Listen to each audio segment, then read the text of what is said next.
Well, welcome, Dr. Sharon Byun from the University of Florida, a multi-time escapee and a great doctor, a wife, a mother, a servant leader. I could go on and on about you. Thank you for joining us in our inaugural Escape from Alcatraz Triathlon Women's Initiative. And you're our first panelist, and it's March, it's Women's History Month. So welcome, welcome, welcome. Thank you so much for having me. It's such an honor, really and truly. I'm thrilled to be able to talk to you. You know, just introduce yourself. Where are you from? Your years in triathlon. What's your motto? Let's start off with that. Well, I'm originally from Philadelphia, born and raised, but I've been in Gainesville, Florida since 2009. My first triathlon was in 2012 at the age of 43. So this season will be my 10th season competing in triathlon.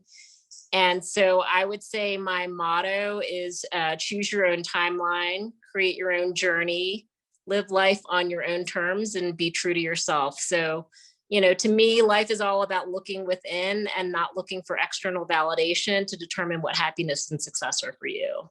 Wow. Wow.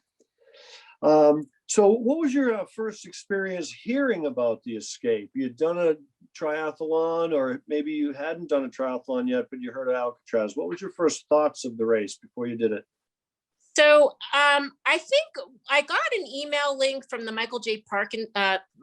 Fox Parkinson's Foundation to see if I would be interested in joining as a charity participant in Escape from Alcatraz. And so I'd known about Escape from Alcatraz. I'd already been doing triathlon for about 5 years, but I didn't ever really consider competing in it. And, you know, in terms of my impression of Escape from Alcatraz, I think really my impression stems from the reaction that I would get from people when I talked about the race. So, you know, for people who are triathletes, as you know, it's a bucket list race, not just for people in the US, but from all over the world. And, you know, you have to enter a lottery to gain entry into one of the 2,000 coveted spots.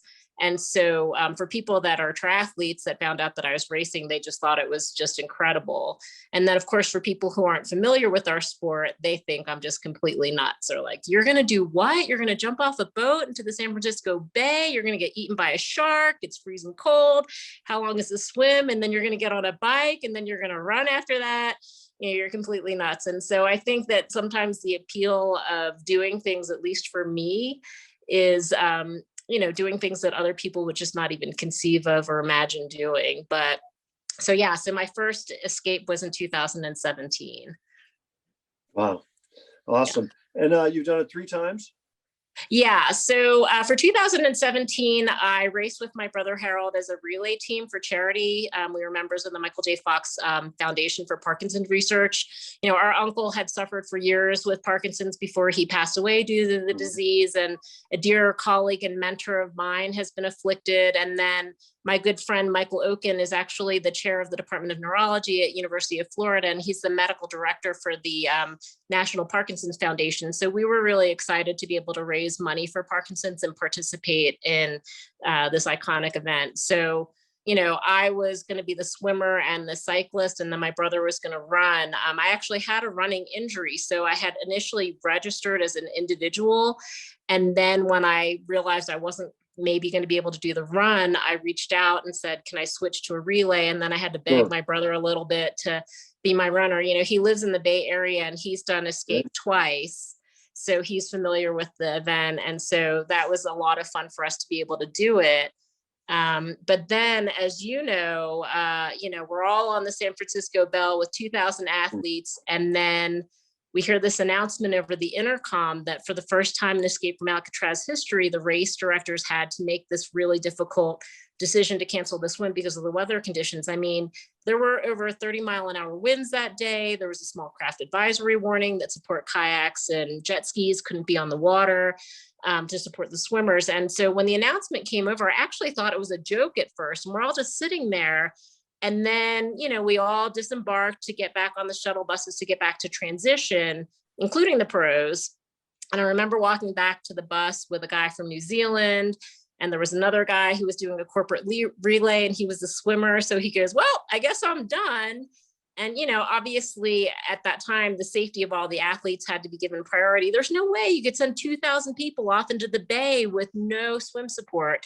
I don't care how good a swimmer you think you are. And so, the race ended up being a bike leg as a time trial start. And then my brother and I just ended up kind of turning to a friendly competition. I was like, I bet my bike time is going to be faster than your run time. And things happen for a reason and they work out. And because of that, the people who participated that year were able to bypass the lottery and given the option to race in 2018 or 19. So I took the option of registering again for 2018. And then I got a lottery spot for 2019. So, this is a race that people, try to gain entry through the lottery system. And, it's a bucket list race. And here I am getting to do it not once, but 3 times. And so I really feel like I really hit the jackpot for a situation that some people might think, oh my gosh, I can't believe the swim was canceled. And then it ended up working out, great for me. So I feel really lucky. Well, that's a great story. That's great. I actually was that announcer. I had a hard time making that announcement. I put my face up to the microphone and I couldn't do it. I had to stop and yeah, it was a tough day, but I'm glad you got to do the bike, and I'm glad your brother got to participate with you as well, and he's done it twice. So being that you're in Gainesville, it's a little flat there. It's very flat. Got a lot of hills on that San Francisco. Right. They had a TV show in the 70s, I think, and the streets of San Francisco are rather hilly. How did you adapt to training in Gainesville, also known as Hogtown, home of the Fighting Gators, when you're going to the hilly streets of San Francisco? Yeah, so I was very intimidated. But so I read all of the pre-race emails and watched all the videos that Escape from Alcatraz sent, which were hugely helpful. And as you know, Florida's flat as a pancake. So I didn't have a smart trainer at the time, but I had access to a CompuTrainer. And so I was actually able to ride a simulated version of the bike course. And I did that a bunch of times. In some ways the sim course was harder because you don't get the benefit of coasting down the hill. So you really just had to work the whole time, but you also don't get the experience of working on your bike handling skills. There are a lot of sharp turns on the course. Yes. And I'm not the strongest bike handler, so that made me a little nervous, but it was good to have that experience of feeling that up and down. I also watched a YouTube video of someone's footage of his race, and that helped to really provide a visual to become more familiar with the course. For the run, we have some good trails with some hills in town. So I did a lot of trail running to prepare for the hills, and also the sand ladder. And then, the swamp, it's the football stadium where the Florida Gators play football. And a lot of people run up and down the stadium steps for exercise. So I did that to prepare for the sand ladder also. Great. And then for the swim, to try to acclimate to the cold water temps, our local gym has a cold therapy pool, which is around 52 degrees. Wow. And so I would get in there for like 15 minutes just to soak. I could only go to my waist. I couldn't go all the way in, but I did it without a wetsuit just to try to acclimate to colder weather. But then I would say the most valuable swim prep for me was to sign up for a Waterworld Escape from Alcatraz swim prep course. So I got to San Francisco a few days before the race. I stayed with my brother. And then I did the practice swim twice. And I'll tell you, the first time I got in the water, I could barely put my face and my hands in the water. I mean, it really takes your breath away when you put your face in that cold water. But after about 5 minutes, it really was not that bad. People always ask, do you wear like a neoprene cap? Do you wear booties? And I found that the neoprene cap really felt like it was choking me. So I just double tapped and I was fine. Yes. And I didn't mind having cold feet. That didn't bother me. So I did not wear booties. Cool. So I have a saved notes page on my phone for all my Escape from Alcatraz prep, because maybe I'll get to do it again. But also I've definitely shared all the information with other people who've done the race. And I've gone through it with first timers now that I've done it 3 times. And it's been a lot of fun to be able to take people through and kind of give them some prep advice. Oh yeah, that's great. Well, that's great information. I mean, I'm a double capper as well. I found the neoprene caps to be restrictive on the airway when you go into the cervical extension and you're breathing when you're sighting, and then covering the ears, you lose your balance and feel for the water. I like that. water on my I did auditory put nerve. earplugs in though, and I think that Yeah, people that say helps. that helps to keep the cold water out of your ears. Yep. What's your favorite part of the Escape from Alcatraz triathlon? Oh, that's easy. Jumping off the ferry and swimming in the Yeah, bay. I mean, yeah. it's the most, literally, it is the most unique and exciting swim start that I've ever experienced in any of my triathlon races. And that's mentally challenging, physically challenging. It's you like that? So yeah, so I don't mind the cold, and honestly, as a triathlete, I'm a relatively strong swimmer. So of all of the disciplines, even for Escape from Alcatraz, the swim actually had me the least nervous. I was most nervous about the bike with the hills, and the run was just going to be the run. But the swim I was the most excited about. It didn't make me scared at all. So you're a 3-year veteran. You experienced our non-swim in 2017. You've done it with your brother and family, and you've done it yourself. It's 3 different legs, but it's one sport. What is there one particular year in 17, 18, or 19 that was just really special, whether it was interacting with a pro or a family member, or you got one particular memory about Escape? So they were all special in their own way. So 17 definitely because I got to race with my brother and it was my first. 18 was special because I crashed on the bike course, actually at about like mile to 15 to 16 coming down a hill before you turn to head back to Marina Green. Yes. And I was like, did that just happen? And I literally, some people are going up as I was going down, and I could hear the people on the other side going up, and I hear this oof, like as I go down. And so I just jumped back up. I'm like, there's no way I'm going to DNF this race. Wow. I got up, my water bottle had ejected, my front fork had turned so that it was not in alignment with the rest of the bike. And so I was like trying to turn it to straighten out my bike. But I was able to finish, and I actually placed 7th in my age group despite the crash, and that extra time pissed me off, but that's that. And then actually the funny thing about that race was I was getting my gear out of transition at the end, and this guy is in transition and he's with his friend, and he goes, I saw her wreck on her bike and then she passed me on the run. And he goes to me, he goes, you're hardcore. So, I won't lie, that made me pretty happy. But awesome.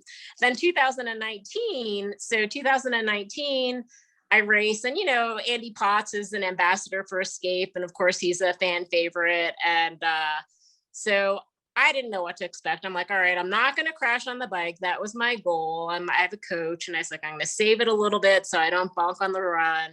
And I crossed the finish line, and there's Andy Potts handing out finisher medals. So he hands me my medal, gives me a hug. Then the race photographer's there, and he lets me like take a finish photo with him. So I have those saved. So that's a lot of fun. And then, I go to the tent to get the results, and then I look and I like got 2nd in my age group, and I was like, holy crap. This is not a race that people go to that they expect a podium in. In the local small races, I've always done reasonably well, but this is Escape from Alcatraz. And so I was really excited. And then of course you're doing the awards ceremony. I cannot remember who you were announcing with, but I get to go up there and get my award with you.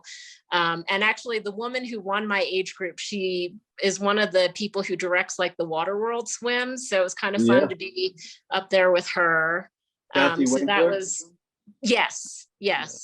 So that was for sure, definitely memorable. Yeah, it's tough to beat Kathy Winkler, but 2nd at Alcatraz is awesome. That's a great story. Yeah. So you've mentioned it to first timers. What do you tell the first timers in Gainesville or anywhere? For Escape, I mean, you guys do such a good job with your pre-race communication with all the emails that come out. Thank you. I think that our whole crew really cares about each and every athlete. That's great. I really appreciate you saying that, because we go to extensive lengths, even a lot of post-event surveys, to say, what more do you want? And it's swimming. So we gave you different content. But please go ahead. Well, except for you, who decides to do their very first triathlon is Escape from Alcatraz and just wings it. That's not the advice that I give to people. You can't just wing it for this race. And as you can see, I did a lot of prep just to make sure that it was going to be, a good experience. And so, for people in Florida, you got to get some hills in. I don't feel like there's any real way to prepare for that sand ladder, but just know for that quarter mile, it's just going to suck. I looked down at my watch when I was going up that sand ladder, and I think I saw like 29 something. I'm like, no way. Am I only at 29 minutes on the run? And then I'm like, no, I'm running 29-minute miles. What the hell? So, but yeah, so I would just really kind of share all of my stuff. I think watching the video footage of the one guy, I don't even know who he was, but he did really good video footage of the bike course. And I'm a visual person, and you cannot preview the course. So I've driven the course as a preview, but because of the way the directions of the roads go, it's not possible to completely drive the course as a preview.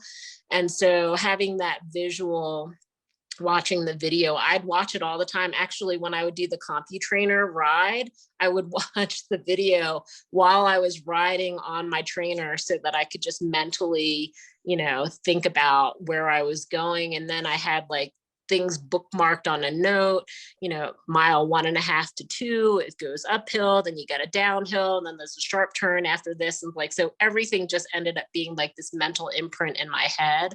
And so I think that the bike course, you really need that visual. The run, you don't.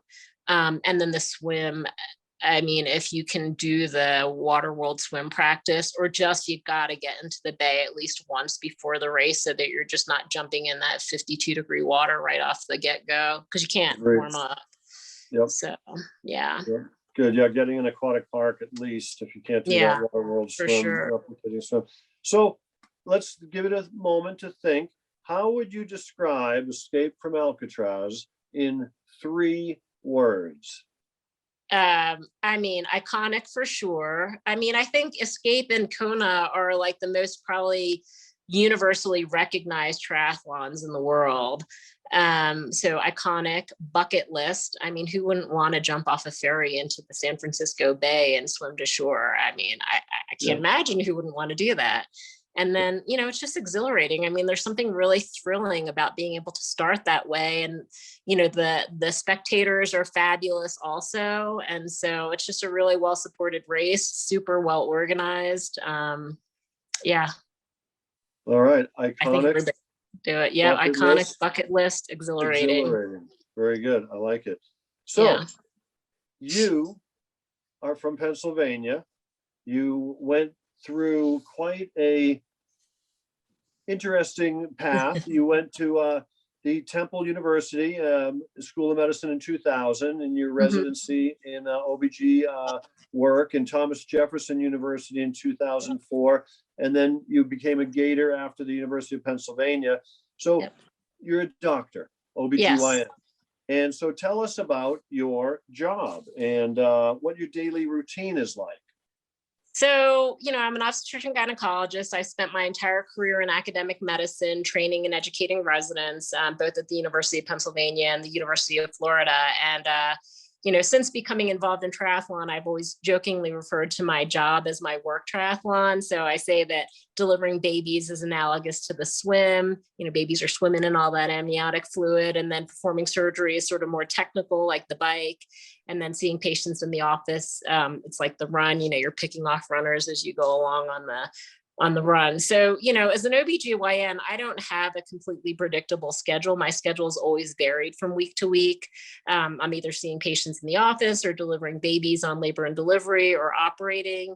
And then I'm also involved in teaching medical students and residents. So for me, having a coach and a very supportive husband and son has been absolutely essential and critical to me to be able to fit in training around my work schedule. And I really attribute so much of my success in triathlon to my coach and friend, Karen Austin. She's been my one and only coach since 2014. So, what I do is I typically email her my upcoming schedule for the week on Saturdays. It might include a 24-hour call shift. And then she puts a manageable training schedule into Training Peaks for me. And she takes into account what's manageable, doable with my work schedule, family obligations, and then depending on what's on my race schedule. I just got to tell you, you're the perfect guest. I've been interviewing people for over 20 years, and you are just so genuine, so authentic, so awesome, so just, I love it. Right back at you. You're the same. Give me a break. I'm nothing compared to you. A pale shadow. So tell me about your first triathlon And you're on So vacation, by the way. So you're doing this on vacation as well. So thank you yeah, for taking your no, vacation time. but it's So yeah, good because this is the only time I can do it. you're awesome. Thank you. But no, so first triathlon was in 2012, and I completely credit my life in triathlon to my friend Pippin Gilbert. So, good friend of mine, we had just trained for and raced in the rock and roll half marathon in St. Pete, and she said, "You want to do a triathlon?" And I was like, my husband always makes fun of me because it doesn't take much convincing for me to just jump in and try something new. And I don't really consider all of the logistics involved before I just jump in head first. Like, sure, I'll do a triathlon, but oh wait, I don't have a bike. So we decided that we were going to do this, and I knew how to swim and I knew how to run. I just needed a bike. And all I had was this old Specialized Stump Jumpers, this mountain bike that I'd had for 20 years, sitting in the garage, not seeing any action. And so, we realized we had to try to put the three together. And there was a small group in Gainesville that we had just formed a local triathlon club. So they were trying to mentor newbies. And so they had arranged for a brick workout at a local track, a bike run. And so we show up, I bring my mountain bike, my tank, and she shows up with her husband's mountain bike, and everybody else has like these slick road bikes and tri bikes. And so the brick was, we'd run a mile around the track. We jumped on our bikes and we do like this 5-mile bike loop and then come back and run the track. And we did this 3 times. And I mean, we get on our bikes, fine on the run, we get on our bikes and then everybody's gone. we're just plugging along on the mountain bike. So we finished that. And then we went to a local bike shop and got some entry-level road bikes. And, I didn't know anything about a bike fit or, I could do clip-in because I had mountain biked with clip-in. So that wasn't a problem. But yeah, so the first race we did was a local race in Crystal River, Florida, which is about an hour and a half from Gainesville. So we just got up super early, drove down, did it, raced as novices. So, not to brag, but I won the novice division. So I was like, hey, I can do this. All right.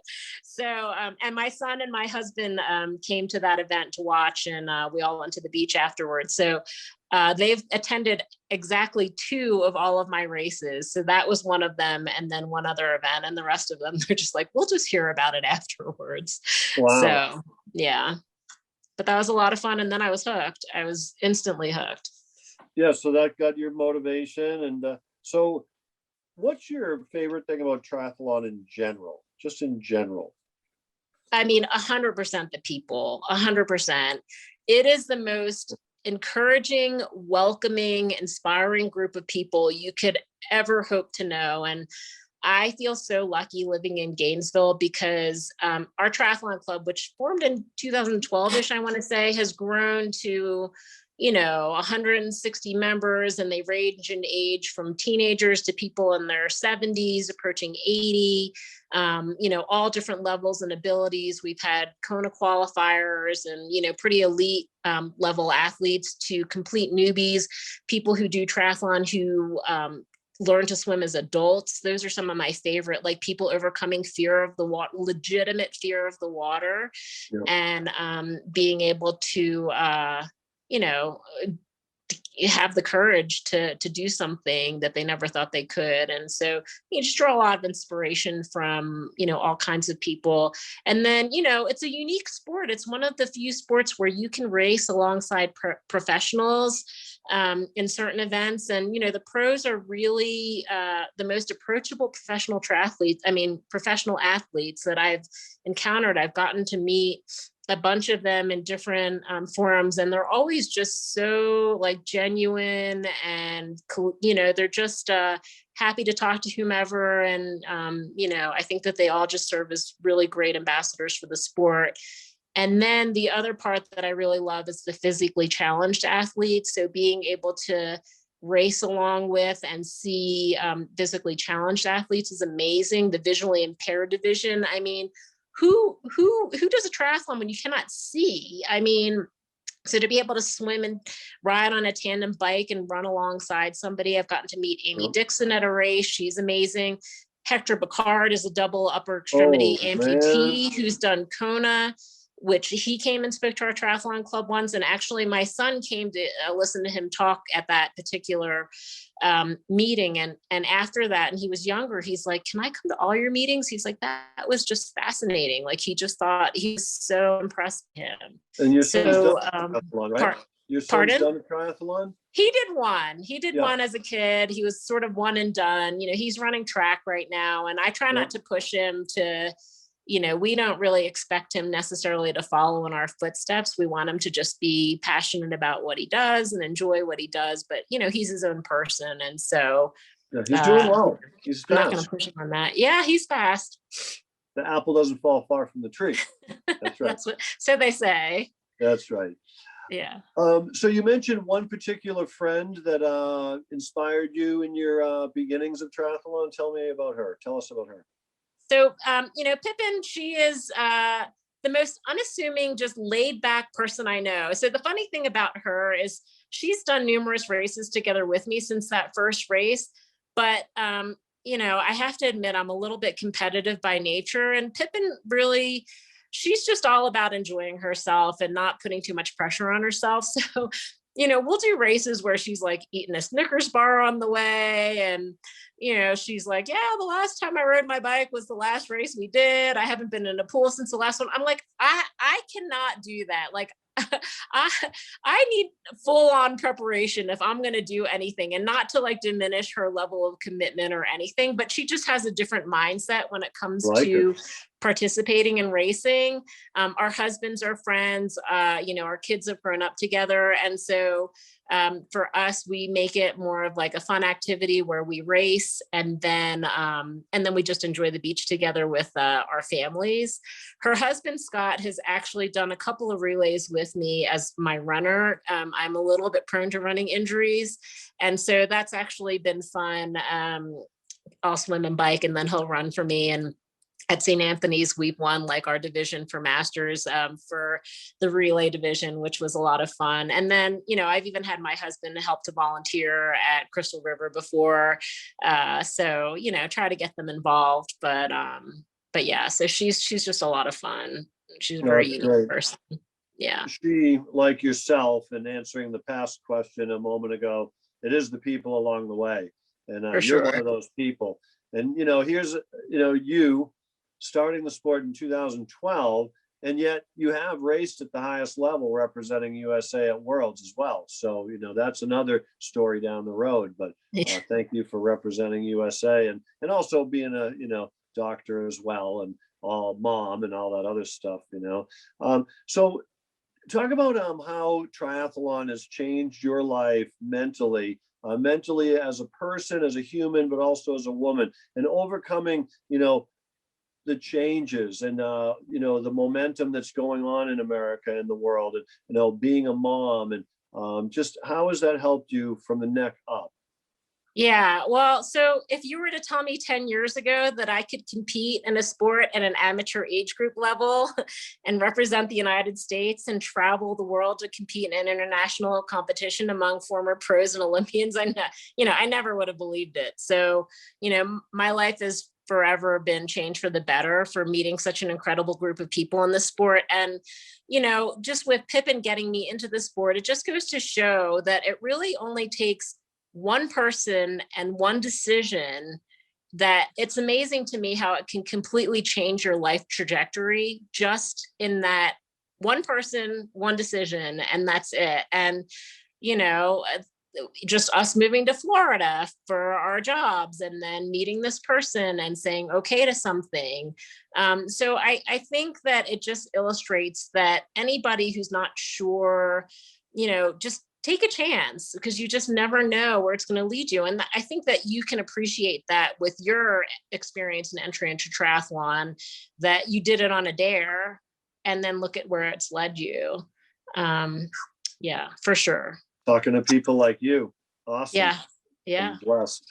Right back. So when you started triathlon, your son was about 6 or 7? 5. He was 5 when I did my first triathlon. So you didn't have, I mean, you probably had some mom guilt, but probably not like an infant if you were, you know, going away for a 3-hour ride, right? What was that right. like? Yeah. So, I'll say, to be honest, I was actually really quite sedentary and out of shape probably from age 36 to 41. I was busy with work.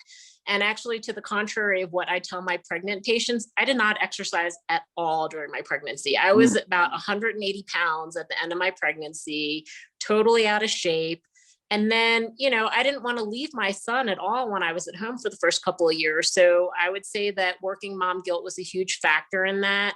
And my health and fitness really fell by the wayside until we moved down to Florida in 2009. He was two and a half at the time. But then when he was younger, he would go to bed pretty early. And so once I started getting back into an exercise routine, I would do all my workouts after he went to bed. And, he's 14 now and doesn't necessarily need me or want me around as much. And so that really eases the guilt I feel when I do some of my longer training workouts. But, I think that because I was pretty athletic as a kid, I participated in all kinds of sports growing up, that once I got back into it, there was some muscle memory that was buried deep down in there that managed to find its way back out, even though, I say, in my 40s and now I'm 52, I'm in better shape now than I probably was for most of my 30s. Wow. Yeah. So Well, you can do it. You can get back into shape. absolutely. Yeah. Yes. So yeah, you mentioned your son and husband have made it to a couple races, but they do support you in the training and all that, I'm sure. Yeah, for sure. Great. So we chatted last year about the cancellation and the COVID impact on your life in one of our pre-race articles. How have things changed in terms of active training, staying motivated, balancing career and family in 2020? How has it been for you? Yeah. So, of course, virtually all the races were canceled last year. I felt lucky that I was able to participate in two short local races. And, I think that what's the most telling about how many races did not happen was that when they finalized the age group rankings at the end of the year, I think my ranking for the 2020 season was like 15th in the country out of like 163 ranked athletes. Whereas the year before, I was like 54th out of almost 1,200 ranked athletes. So that's huge. And they even lowered the number of sanctioned races that you had to participate in to be ranked. So for 2020, you only had to participate in two sanctioned races, whereas traditionally it's three. So just the magnitude of how many people were affected and how few people were able to participate in races, in some ways being in Florida, I felt a little guilty because we did have more access to racing than most of the rest of the country. Even though our pools shut down for some of COVID, we have outdoor pools that are open year round. Unless the air temperature drops below 33 degrees, they're open. And just after like a short period of time when the pools were completely shut down, they figured out a way to reopen them safely. You'd have to reserve, it's one person to one lane, reserving in advance the day before, and locker rooms closed. You just go in, you do your laps and you leave, and everybody could sign up for a 50-minute slot. But still, so many people, have zero access to pools. And so, I feel very, very lucky. So even though, like, for me, yes, it's nice to compete, but, as an age group athlete, competing is a privilege. I mean, think about all the professional athletes, the race directors, the smaller local race directors whose livelihoods were like so significantly impacted. I mean, how could I, as an age grouper, complain about not being able to compete or race cancellations when people's livelihoods were being affected? So for me, really, in terms of COVID affecting my training, I have a home gym, I have a bike trainer. Florida, you can be outside all the time. And so, I did a lot more solo bike rides this past year than I'm used to doing. And that makes me a little nervous to ride by myself. So I spent more time on my trainer. When the pools were closed, I bought a swim bungee. We have a swimming pool in our backyard. And so I just, swam in place in our pool, but I had access. And then obviously running, you can do pretty much anywhere. So, the pandemic, for what it is, honestly, it didn't affect my training and me mentally from a triathlon standpoint so much as what I do for a living. And, honestly, when you see the impact that COVID had as a healthcare worker, it just changes your perspective on everything. And, training and racing really were just not a priority for me this past year. Yeah. You were used to wearing a mask, and you were I'm used to wearing a mask. delivering babies, doing surgery, and then going and doing and leading a group. That is a transition. That is constantly washing my hands, hand sanitizing, wearing a mask. I'm like, everybody was saying, wash your hands, wear a mask, keep your distance. I'm like, that's me at work every day, so no problem. Yeah. So let's hit a few bullet points with women in triathlon, and you particularly. How do you feel in general as a woman and as an Asian woman in triathlon? So, we know there's a huge gender gap in pay for equal work among men and women across all professions, both in and outside of professional sports. So, I love the fact that triathlon is the only sport where there is and always has been equal pay for both the professional men and women, and that women are well represented in leadership positions, both nationally and internationally. There are a lot of initiatives such as Women for Tri to increase women's participation in our sport. So as a woman, I feel very proud and supported to participate in triathlon. Good. You're very forward thinking. Pardon? We have a great group currently, Jen and Cynthia as part of our leadership team. And back in the day, the original 4 race directors of the Escape from Alcatraz was Sally Bailey, and she kept Joe, Peter, and Dave together. She was really the glue. And triathlon's been great because Sally Edwards, who started Fleet Feet years ago, the running store, she and Valerie Silk made sure the prize money in Hawaii, where triathlon basically started, other than San Diego, depending upon who you ask, made sure the money was always the same. So that has been great. And I think it's pretty well recognized that Julie Moss kind of single-handedly put triathlon on the map with her performance at Kona in '82. And so, not to discredit or downplay the contributions that men have in the sport for sure. But I think that, the philosophy of triathlon has been to create equality between men and women in the sport. And that's, that really is a rarity. And I think everybody should follow suit really and look to triathlon as setting the example for how it should be. Well said. And we've had Julie at the race before. And the woman who gave you your award when you got second place in 2018 was Terry Schneider. And Terry was a 2-time winner at the Escape from Alcatraz. And we thought it was important to have a woman announcer at Escape years ago. And we've had her for years. And we'll continue with a woman announcer as part of our team. So the demographics, we've seen back in '89, there was only 8% women. We saw a spike of women come into the race a couple of years ago, which has been great. We're seeing more and more numbers, but talk about the demographics and what can we do? What can we do as listeners, men and women, all triathletes? I believe everyone's a triathlete. They just don't know it yet. We can convert anybody from a couch potato to a jogger to a golfer into swimming, biking, and running. And, so talk about the demographics that you've seen in your 10 years in the sport. Yeah. So, I was actually quite surprised at the percentage of women at Escape. And I think when I did it in 2018, I had heard there was 24% women. And I will say the one thing I love about the fewer women in this particular race is that when you're on the San Francisco Bell, there's no line for the bathroom for the women. And that never happens. To me, it was like so liberating to have to get in the bathroom line and the guys are like lined up out the door and the women are just going in and out of the bathroom. So I would just say, if you're going to have more women in the sport, you need to increase the bathroom ratios for the women. So that would be my number one suggestion. The other thing is, obviously, it's a lottery system. And so I don't know if you can create the lottery such that it creates more parity in terms of the entries to men and women. And I would think that would be a good way to get more female participation. And, I know one of the things that you wanted to talk about was diversity in the sport.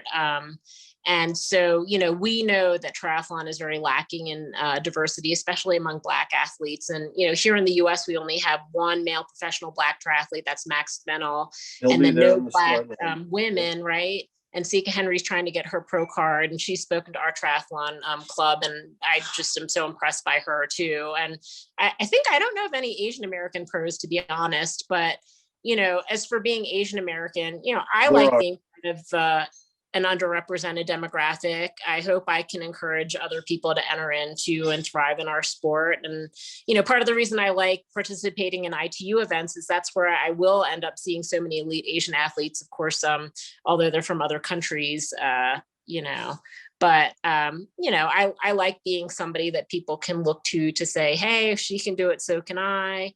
And so I'm perfectly happy to sort of be an ambassador in that way.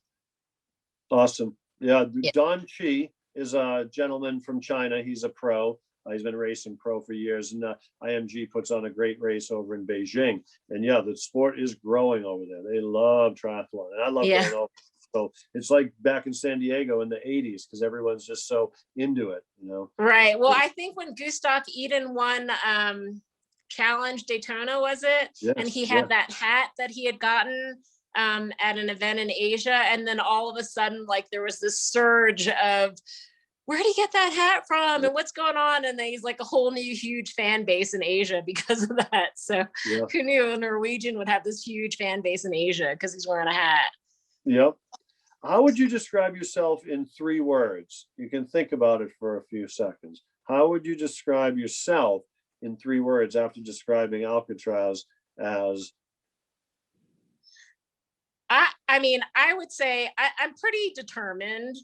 I'm very consistent. I think that I'm not the best in any one discipline, but because of my coach, probably, I maintain a very consistent training schedule, minus the skiing that I'm doing this week. I'm calling it my early taper for my next 70.3. But, and then I think I'm pretty mentally tough. I don't get bogged down with setbacks. I've definitely had a few, and we all kind of get into that dark space in our heads. And for some people, it's just harder to kind of climb out of that than others. I think I surround myself with pretty positive people. And so that really helps kind of lift me out of a funk if I'm there. But I would say that that's probably why I've done reasonably well, not just in triathlon, but in life in general. I don't take myself too seriously. I think it's really important to be able to laugh at yourself and to just try to find humor in your everyday life, even when things are bad. I think I told you I had a cycling accident in November, and I broke a rib and it punctured my lung, and I had to go get a chest tube. I was in the hospital for a few days. And I mean, I've experienced pain in my life, but that's probably top 3 painful things is getting a chest tube. I might have yelled some bad words in the ER when they were putting it in. But I still remember I was like lying in my hospital bed, and I was in pain, and I was just awake. It was like 4:00 in the morning. And I was like, I think I want to write a haiku. I don't even know what made me think of that. Maybe it was like the Percocet that I had gotten, but I was like, I'm going to write a haiku. And then I didn't know what the format of haiku was. So then I'm like on my phone, Googling how to write a haiku and how many syllables are in each line. And so I'm just there, and I'm like, okay, here's my 2020 haiku. Broken rib, pneumo, chest tubes really freaking hurt. No racing for now. Oh man. That was my haiku. And I was like, I mean, that was the only way I could deal with it. I'm like, well, this sucks. And they told me I couldn't swim for 4 weeks. I'm the worst patient. I mean, I'm just the worst patient. And of course, as soon as this happened, I'm like, when can I start training again? And they're just looking at me like, you are ridiculous. So they told me I couldn't swim for 4 weeks. And I was like, yeah, that's not going to work for me. So as soon as they pulled out the tube, I had it bandaged for a few days, but then by the week, I'm like, I think the skin's pretty closed. So I just slapped a bunch of Dermabond over my incision and like a dressing. And then I was like, I think I could swim now. It didn't feel too good the first couple times I got in the pool, but I put fins on to make it easier. Yeah. I want to ask you about your goals for this year, but before I get to that, I want to ask you about balancing a busy life and training. So the next question will be, do you have any advice on balancing a busy life and training? But one thing I want to frame this question with so that the listeners can understand where they're hearing this from. When asked about yourself, you'd never tell me the information that I found out about you. 8 peer-reviewed publications, 9 poster presentations at meetings, 8 national society meeting presentations, 16 local regional presentations. You helped different University of Florida, groups. People have said about you, your peers, first and foremost, she is an outstanding clinician. Women in our community have benefited from her excellent care in her roles as a primary physician, but also as a supervisory physician. She has been a major force in the department to promote patient safety. She has been a major voice supporting the importance of wellness in our professional and personal lives, leading by example as an international competitive triathlete. Yeah, University of Florida Equal Access Clinic, fierce advocate for our residency program and our residents. This is a doctor, John Smoulin, who's my chair. Yeah, he's like the top of Shands Hospital. This guy knows people. He said you've got character like no other. Talk about balancing the career you have. Oh gosh, being I'm so embarrassed. Don't be. So, my husband and I actually did a talk for undergraduate students who are thinking about a career in medicine. And I think that there are several things that contribute to my ability to do this. Number one would be a supportive partner. I couldn't do this if he didn't support me in some way. I mean, we have a very equal relationship. He's a physician also, he's a urologist, he's a program director. I mean, we've actually lived pretty parallel lives, both in and outside of work. For both of us, our family is our number one priority. Obviously we have one son. He knows hands down that he is the most important person in our lives, but we've also sort of ventured into taking care of our aging parents. And so, it's just been very important to be on the same page as far as that goes. My dad passed away in 2014, right after I competed in my first age group nationals. And then my father-in-law, all 3 of our surviving parents lived with us for a while. My father-in-law passed away peacefully in our home in 2018, the day before I was scheduled to fly to Australia for ITU Worlds. And my husband looked at me and he said, "You've worked really hard for this. You need to go." And so I went. And wow.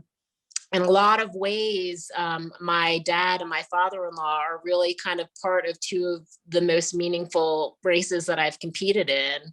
And my mother-in-law lives with us. My mom actually lives 10 minutes away from us. And so I think I am digressing a little bit and I forget what the original question was.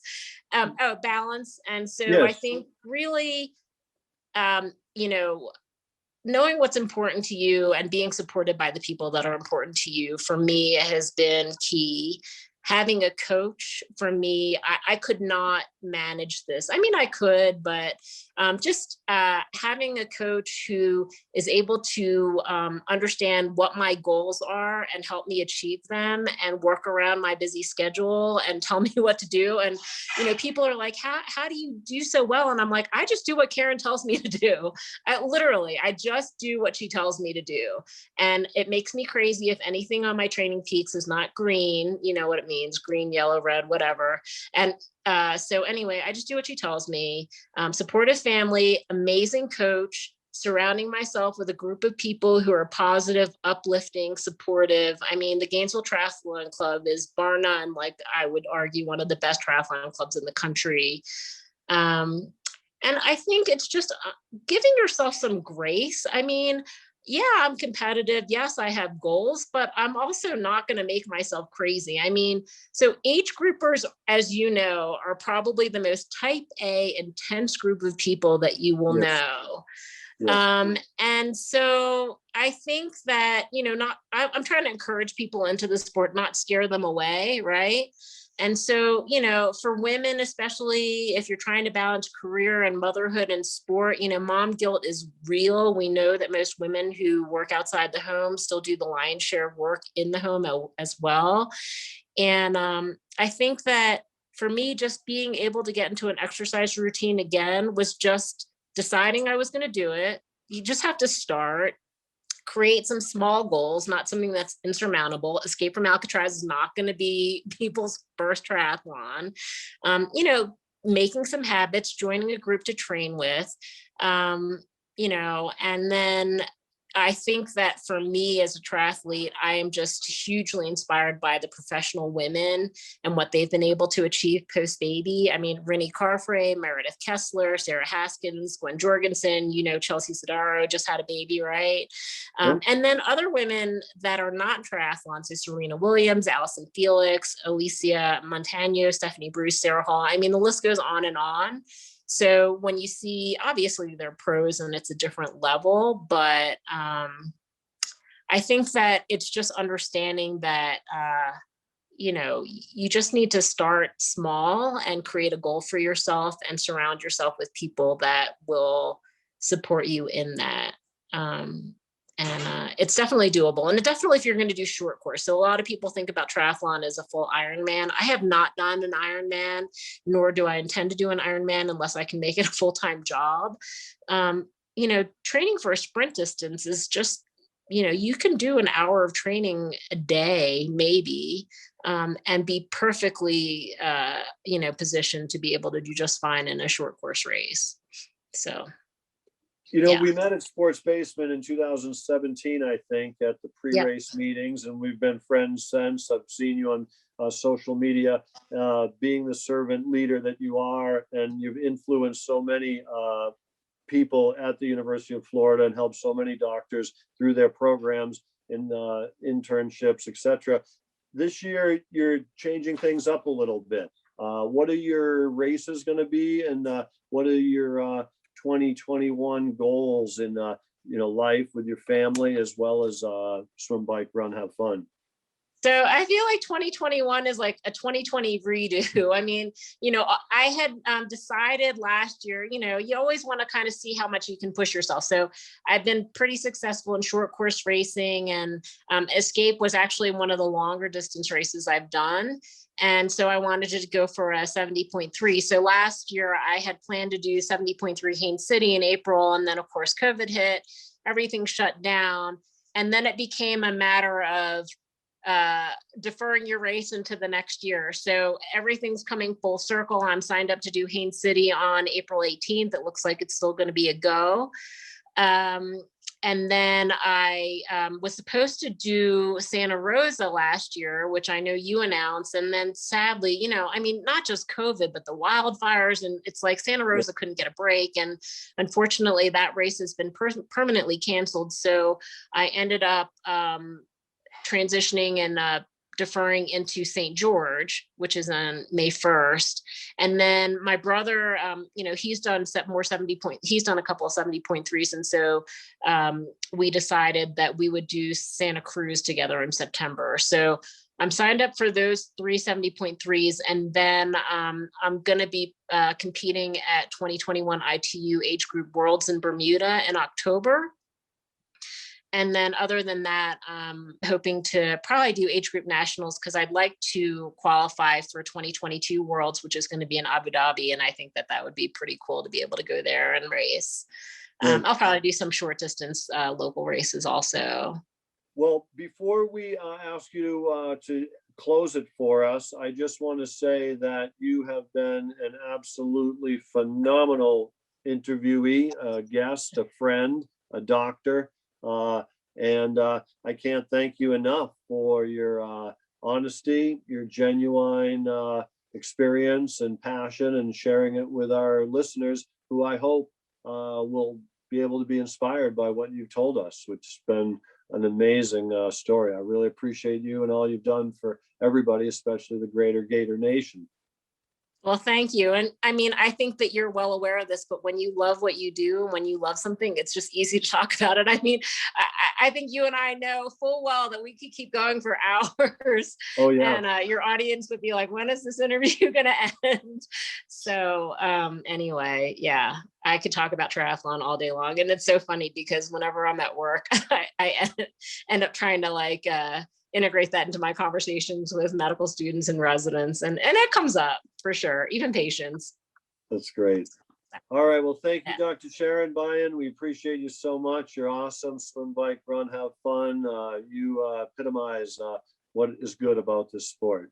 Well, I feel lucky that I got to meet you back in 2017. So Pleasure's all been mine. yeah. All right. All right. Have a great day, Eric.